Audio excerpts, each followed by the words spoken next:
Hello everyone, odedex here. Welcome to episode 118 of S02 Let's Play. So I'm picking up pretty much exactly where I left off. In the previous episode I finished up by... I started basically integrating all my blaze rods collection into my into my applied logistics system. And today, actually now, I'd like to finish up by completely integrating my generators right here into the same system as well, so they still can generate energy without any problem. So let's do that right now. Actually, I haven't yet figured out a way to and decided a way on how exactly to do it, but overall it should be really easy. I just need to connect the export buses right here and simply connect it together to some point in the network, and there are actually a lot of them right here. So where does this lead to? Actually, I don't know. Okay, let's get over the night first. I don't want a creeper creeping on me. Okay, so also let's get some cables, and I'm going to need some export buses as well. I'm going to need there are 12 of those, so let's just get 12 right off the bat. 12 export buses. And it got stuck for some reason. Okay, there we go. So with those 12 export buses, let's connect them. Now I'm gonna need to be connected them like this, and then rotate them. There is no real other choice.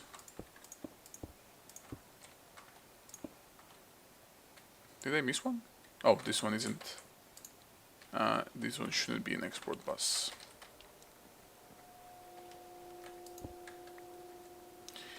Okay, so like the previous change that I made to my netherrack lava system, now that I'm using the export buses, all of those generators will also be on the same priority, because so far this one has been the highest priority, this one in the corner, then this, and then this, and the one on the other side, and so on, and they will pretty much very weird on the priorities, with those four being the last. You can actually see that those four don't have any blaze rods, because obviously they were the last priority, so this is the result. Alright, so let's rotate all of those to look up and modify them to try and push blaze rods. So right click all of them, and actually should have, let's just steal some blaze rods from here. So just at the default state, so one item at a time, and always active blaze rods. Okay, let me do all of them.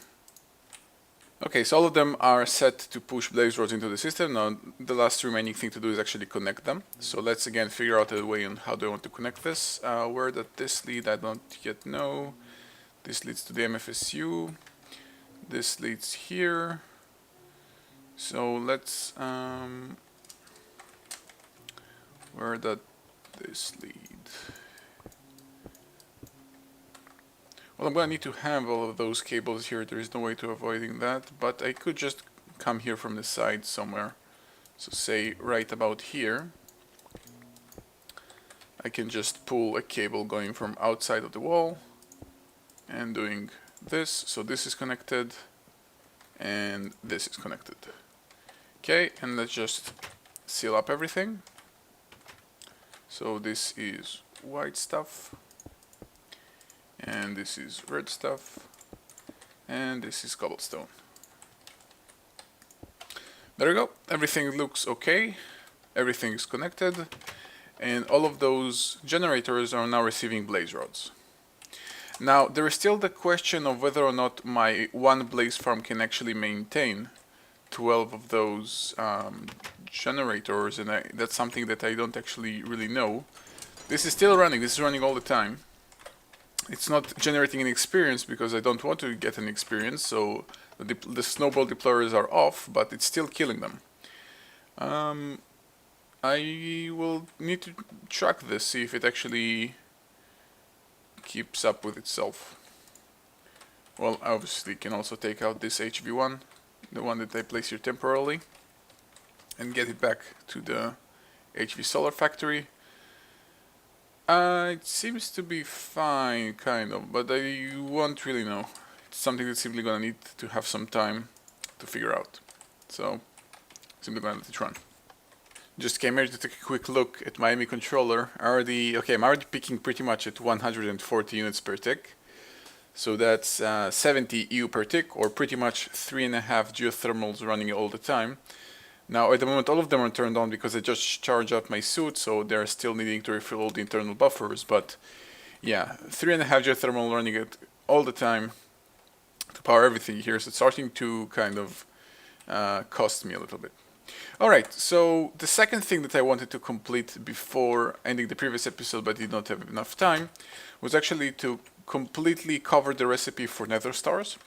And actually, if you happen to have missed it, I completely automated the nether star crafting, but the only product that I still cannot create is gunpowder. Gunpowder is something that I'm not generating anywhere, I'm not creating anywhere, I'm not getting it anywhere.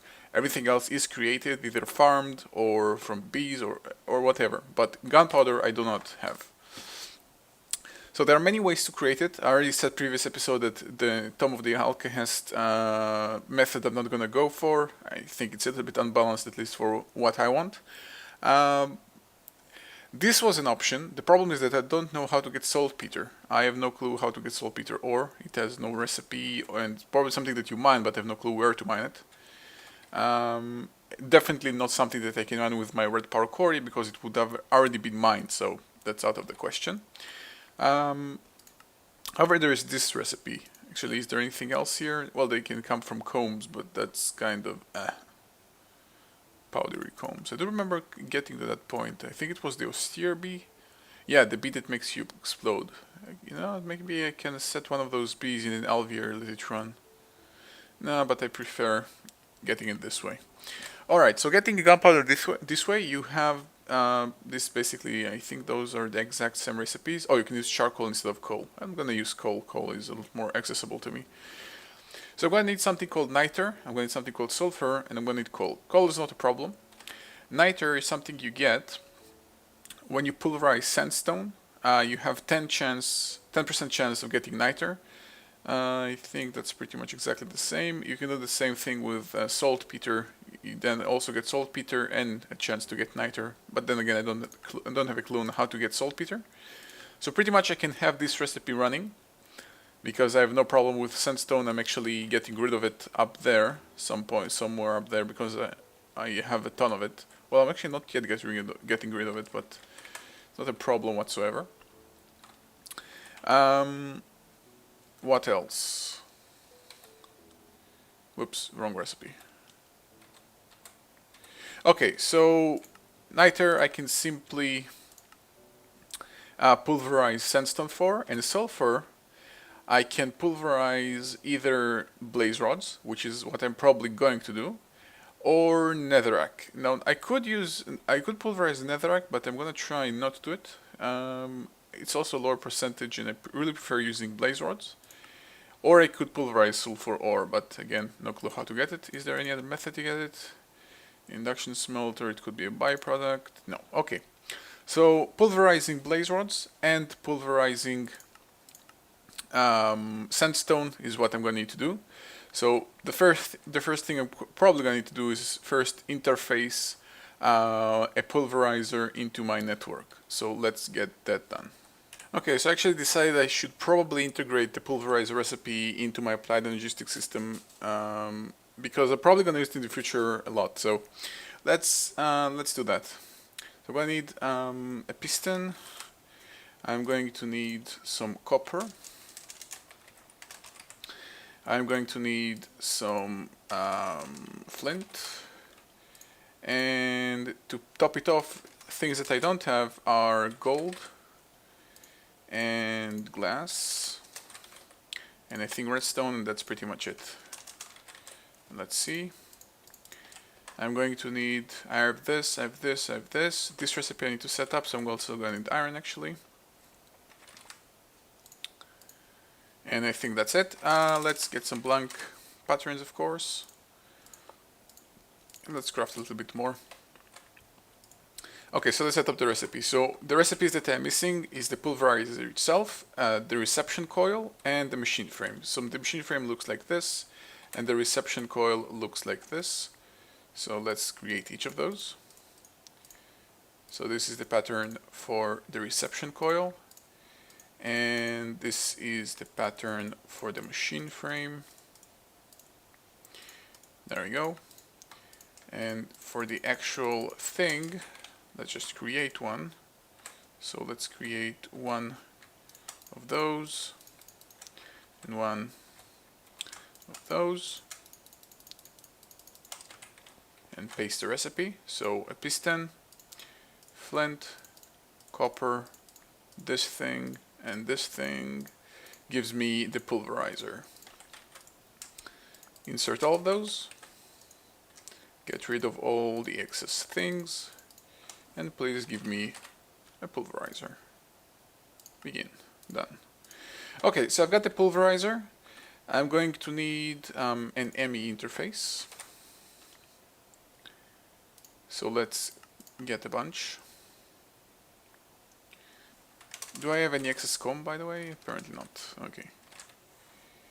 So let's get two ME interfaces for now. I'm just gonna need one really. Some cables. I'm gonna need some more blank patterns. And I'm gonna need an export bus.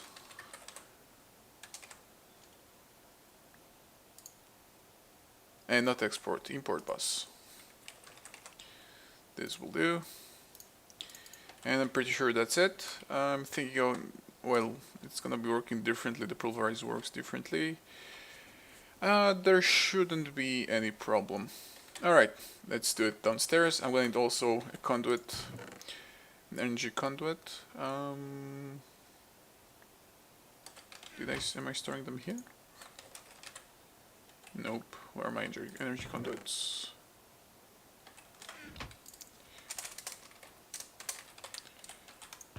Nope. There we go. Okay. So, let's connect it. I'm going to need some room. This will also need some room, so let's connect it right about here. This room will need to be expanded, or I don't know, have some other places. This is kind of all the rooms that requires this kind of unconventional crafting, so any type of machinery that needs more room than it should. This is what I just dump here, but eventually I'm going to need some more room here. Okay, so the pulverizer is going to have two recipes. The first recipe is for the sulfur. So let's again take a look for the gunpowder. I'm gonna need this recipe for the sulfur. So I'm gonna need to create a recipe that says, and this starts to be a problem actually. I'm probably gonna do some trickery in here. I could go for the percentages and go for like a really safe percentage and say that if one blaze rod has a 50% chance to turn into sulfur, well, no, there is always the extreme case of that not really happening. Okay, I have an idea. Okay, so let's do something. Let's do something like this. Okay, this is starting to get complicated. Let me think about it for a second. Okay, so what I was thinking first is actually saying, let's take the extreme cases and paint a recipe that says, for example, that if you give it 2 blaze rods and you get back 8 blaze powder and 1 sulfur. So that's kind of taking the 50% chance, doubling it to 100% chance, but that's not really how it works. This is how you would think it works in theory, and basically if you do the process twice, you are bound to get 1 sulfur. But that's not really how statistics and percentages work. This is chance. This is not, they're not reliant on each other. If the first one has 50% chance, so does the other one. It's not like if the first one failed, then the second one will have 100% chance. This is simply not the way things work. So then I thought maybe taking, if you give it 4 blaze rods and you get back 16 blaze powder and then 1 sulfur, but still that's something I don't really want to do. So what I'm going to do is something pretty much different. I'm going to kind of trick the system into doing something that I want. I'm going to need relays for that. I'm also going to need I'm going to need export buses, and I'm going to need also level emitters. So let's craft a bunch and get some of them. This will be kind of a trickery what I'm going to do right here, but there is no real other way to do it that I can think of. Hopefully it will work. I don't even know it will work. It's kind of something that I just came up with. Okay, so let's get this storage out of here. I'm gonna need a little bit more room.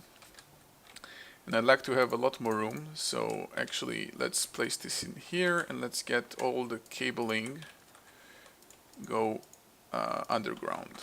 So it won't be taking so much room. So this comes into here. Well, not underground, but at least not at the same level. Okay.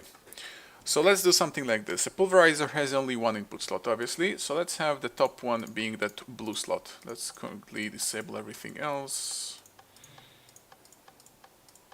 Okay. And now that top slot, I'm gonna set up a relay.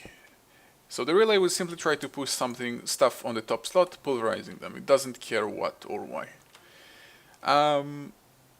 Then I'm gonna do something like this. I'm gonna place an export bus right here.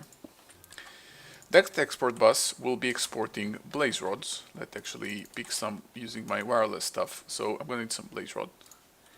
I'm actually seeing that I may have an issue with the energy generation. I had more than 3,300 and now I have less, close to 32. I may need to do something about the energy generation because one blaze rod spawner is clearly not enough. Anyway, this ME export bus will be exporting blaze rods. Now this is not a recipe, this is some trickery that I'm going to use right here. It's gonna move them one at a time. Let's say it only moves with a signal, okay? Okay, it's still not connected to anything, so keep that in mind, there is no problem with it. Can actually... Okay, never mind. Let's have the right slot being this neutral kind of everything, so anything, it can interact with anything, so anything can be pulled using the import bus, which obviously is always running. Let's also have it running one stack at a time. And that export bus will be running when, say, I'm gonna need to have actually some sulfur on me. Let's actually create some sulfur manually. So let's just dump some. Let's let it pulverize. Yeah, got it on the first chance. So this export bus will be sending out blaze rods. Again, remember, this one will operate with redstone signal, and this one will emit the redstone signal if there are less than 64 in my network. Okay? And that's pretty much it. This should be able to be connected and should start working. Actually, I want to set up the other recipe as well, so let's do that. That basically small network right here will make sure that I always have 64 sulfur in my network, pretty much, and not more, or maybe a little bit more, but not more than that. Okay, so for the other recipe that I need to do for gunpowder is creating niter, which is pulverizing sandstone. So I'm going to do pretty much exactly the same thing, or very close to it. I'm going to need, let's see, I'm going to need some sandstone. I already have sandstone on me apparently. I'm going to need some sand, and that's it. So let's do pretty much exactly the same thing. Let's have, I only need one output because it's going to be connected to the same network, it doesn't matter. So this will be an export bus. This will be, let's have it right here, level emitter. We're going to be connected like this. And this one will check, okay, let's actually get some niter in here. So let's pulverize some sandstone. Probably need to pulverize a little bit more. Okay, got it on the first try, that was lucky. This will be exactly the same. So this will be exporting sandstone on redstone signal, at one at a time, not stack at a time. I don't want this relay stocked completely with things that it shouldn't be. And it will receive a redstone signal unless there are more than 64 niter in the network. And that's it. Let's connect everything together. And you can actually, it should start seeing sandstone and niter being pushed into the network, everything being pulled, of course, because this is a neutral thing. I don't see any sandstone being pushed. If I have, this will, oh wait, this will work on redstone signal. There we go. Now you should see also some sandstone in here. And there we go. Now, of course, a polarizer is not the industrial craft machine. You cannot upgrade it using overclocker or something like that. So it's going to be running slightly slower. But that process doesn't have to run too much. Like, it's something that runs kind of in the background. And then remember, I only do this for gunpowder, and gunpowder is something I only need for nether stars. So it's kind of a very minor process. So it's not something to worry about. There is really nothing to worry about in that case. So this is I'm gonna let it run in the background. Let just dump blaze rods and stuff. And the last thing you may ask yourself, okay, so now you're gonna have a ton of blaze powder. What do you need so much blaze powder for?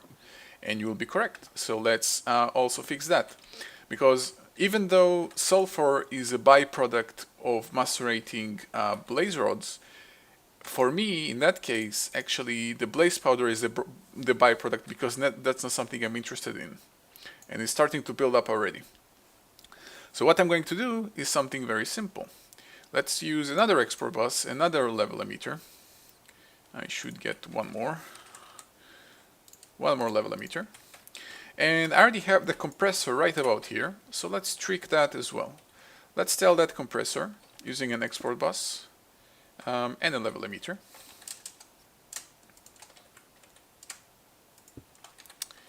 And also connect it, of course. And we can get rid of some redundant cables. Okay. This is slightly ugly, but since I already have the compressor in the network, this is actually a very easy, very simple solution for me. This export bus will be exporting blaze powder on redstone signal.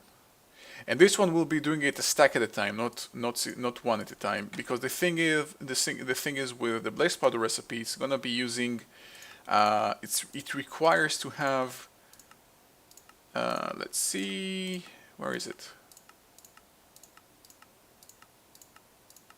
Where is the compressor recipe?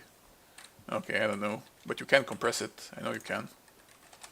Maybe I can get it through here. Wait, what? What's going on?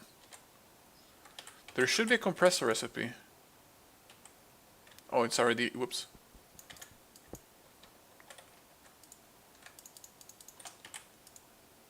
Isn't there a compressor recipe for blaze rods?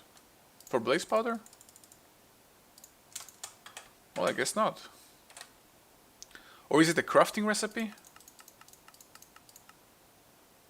Nope. I was pretty sure that you can compress blaze powder back into...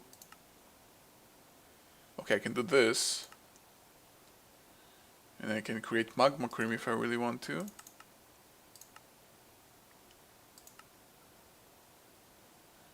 Well, I guess not. This is interesting.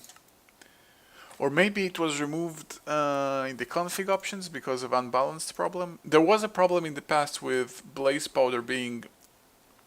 You could basically compress and macerate and compress and macerate and compress and macerate and eventually create more blaze powder over time. But so I guess it was just removed. But then what can I do with blaze powder?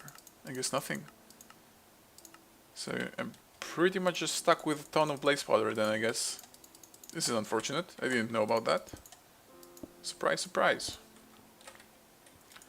Let's again take a quick look. Can't I do anything with blaze powder? Can create this router upgrade, which I haven't even used. Blaze shot. Nope. Shapeless crafting. I could craft it back into blaze rods using equivalent exchange. And that's actually an option. I'm really considering it. I can craft elixir of strength. For whatever reason. And it asks me if I even lift.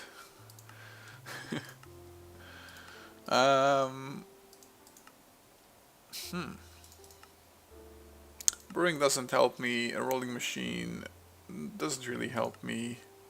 What can I do with the blazing electron tube? I guess nothing.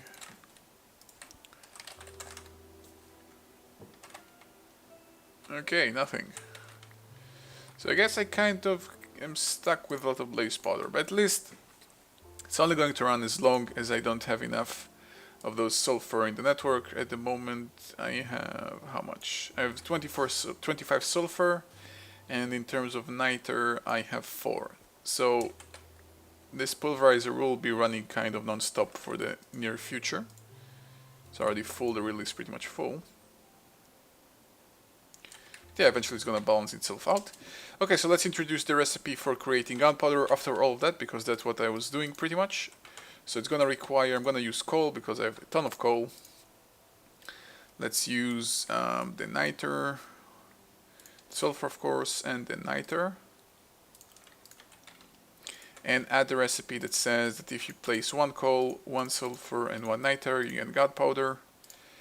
And I'm not gonna supply my network with any of those. It's simply gonna create it when needed, when creating this thing, the glowing water, or is it splash potion? I don't remember. Okay, so that project done. Okay, so moving away from coal and sulfur and all of those dirty stuff. User Gentry Chris messaged me saying that a couple of episodes ago I was wondering whether or not I could interface my indexer with the Planet Logistics, and he said that indeed I can. Now I haven't actually tested it yet, so let me see if I can do it. Now the indexer itself is pretty good. It has a very large inventory. In theory it's infinite, although not really because it's gonna start crashing eventually. The only thing that I really don't like about the indexer, the only complaint I have about it, is the fact that you can sort it by species, but you can't like type ancient, and it will filter out all the ancient beasts just like you would do in applied logistics and something like that. So let me try. I want to try and interface it with an applied logistics network. However, if I'm going to do it with this network, it will really be overloaded. So what I'm going to do is simply interface it with a separate network altogether. So I'm going to need 3 items pretty much. I'm going to need a controller, an ME controller. I'm going to need one of those terminals, and I'm going to need an inventory bus. So let's get 1 controller. So quartz, iron, and advanced this, and quartz and iron. So I'm going to need one of those. I'm also going to need 1 terminal to actually access it. So that will require a conversion matrix and glass in addition. So conversion, let's just craft a bunch and get some of them. I don't know why it's so slow. Like what's is it, like shortened silicon or something? It's cooking silicon, that's the reason? I don't know. Okay, 4 of those will certainly be enough, and I'm going to need some glass. And an inventory bus, I think I have some laying around. No, I don't actually. Storage bus. Craft 10 and just take 1. Okay, and I'm actually also going to steal 1. I think 1 lower voltage will do. Because it's gonna, of course, since it's gonna run on a separate Planet Logistics network, it's also going to need an energy source of itself. So I think 1 low voltage solar array will do. Pretty sure it will. Okay, so let's build everything. So 1 access terminal, only 1. I may actually not need a controller. I do not know. No, let's try building it without a controller. Let's see if it will work. I have a feeling that it won't, but there is nothing really to control. It's just something that will manage it as applied logistics instead. Alright, so I'm going to connect the storage bus like this, the terminal like this. Right now okay, unable to communicate with controller. It's going to need to have a controller to work, otherwise it simply doesn't work. So there is no way to avoid doing that. So quickly create 1 controller, no big deal. Place it down, and place down the solar array. This low voltage one, I'm pretty sure it's gonna, yeah, it's doing double what I need. Okay, oh, nice. There we go, that's what I was talking about. Yeah, okay, so it's not as ordered. Let's go actually, okay, let's go for sort by name. Item name, there we go. This is nice. So, of course, everything is still going to be stored in here, which in theory, again, is an infinite inventory space. It's just whenever I want to pull something, instead of going here and doing this and starting to do this and I don't know what, I can just come here and look for something. And actually, let's look for edenic B. Did I get an edenic B? No, I guess not yet. Did it simply not multiply? Like, because I placed two of those tropical / exotic bees, one in here and other one in my specialty alveary. So I guess this is tropical, I guess I placed it here. Okay, so it completely died off. Okay, this is interesting. Oh, is it here? Okay, it was here. Oh, it doesn't have the flower. Exotic queen. Okay, let's have a look. What does it actually, is it missing? I assume it probably is missing stone, because it's kind of a remnant of being a rocky bee. Let's have a quick look with my Bealyzer. Flowers, cacti. Okay, this is interesting. Oh, because it used to be austere. Okay, no problem then. So let's get some sand and a cactus block. So break this, get this, and get one stone, one sand. And move back over there. So I was just missing quite a lot of product time where this could have been running and it wasn't, but what could I do? Okay, so let's place this in here, this here, and replace the exotic queen and let her do her job. And actually, let's have a quick look within my specialty alveary if that managed to get an edenic bee, edenic princess. And it did. Nice.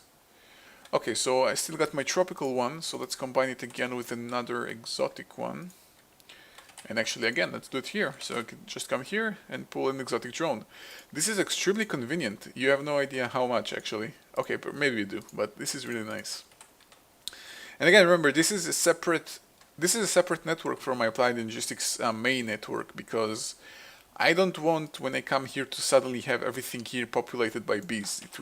First, it's unnecessary. Second, it's gonna make everything a lot messier. I'm gonna need to look through everything, and it's gonna be annoying as hell. So doing this is actually very convenient. And now it's easier to track also. I can say I have 43 rocky princesses, or basically actually 46. I have some queens as well. Kind of nice. Make things really, really nice. I like the way it looks. Okay, so what is complaining about now? Where is my Bealyzer? This is complaining about, oh, it doesn't have any vines. And it's actually quite correct. So you know what, let's actually place this one as well in the other empty apiary right over here. If you don't know, the jungle flower that he's looking for is basically this, the vines. The vines are jungle flowers. Okay, so I'm gonna let this run and see what happens. Alright guys, so finishing up my coal production system, my gunpowder production system, and it's now fully operational. Let's actually have a quick look, see how is it doing. I now have, let's see, where is everything? Oh, it's now sorted by name. Actually, you know what, sorting by name could be useful, but now the fluctuation of items will be even worse, I think. Or will it? Maybe not. Oh yeah, it will. Let's go by number of items. Okay, so in terms of sulfur I have 25, in case of nitro I have 37. The sulfur count stopped simply because I'm pushing it through the same relay. It simply has a higher priority, but apparently it seems like the blaze rod managed finally to take over, so it's gonna be the one being produced next. But overall it's gonna balance around having more than one stack, probably a lot more actually to begin with, because I have kind of pushed a lot of them in there. But the thing that worries me right now is the lack of blaze rods. But that's something that's gonna going to take care of in the next, at some later point. So as always, thank you guys for watching. See you guys next time.